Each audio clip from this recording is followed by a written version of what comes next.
Kum kadak ke jingle kemen ke seng Kongres watla kamshim lala banjob ya ke election MP Lok Sabha na Shillong Parliamentary Constituency kan pelong pat ke jingalang Pynkup Burom yo MP ke Lok Sabha bathamai jongka na Tura Parliamentary Constituency Saleng Samla hakan riu terik unaitung arjar arpulai.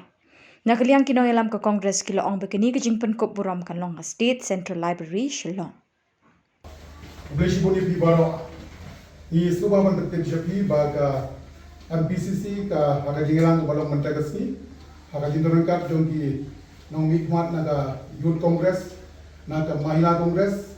ilarai belong ya ka jing le Pynkup Burom e ba Saleng Samla I nong mikmat barang suja Elekshon Shalok Sabha na Tura sit haka diutrik jong diu benai Julai hapo Central Library haka ni ka jing Pynkup Burom I khotsu bahaya pi baro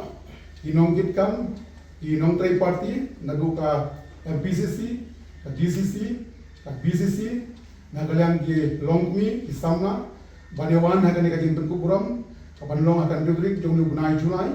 or arbaji hapo Central Library fashion ikan tuya pi baro banewan akan ka jing Pynkup Burom bridge pi baro. We are happy to inform you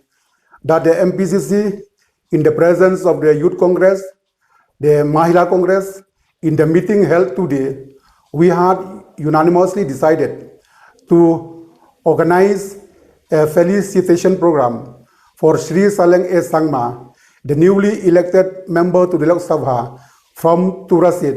on the 6th July 2024 at 2 p.m. in State Central Library.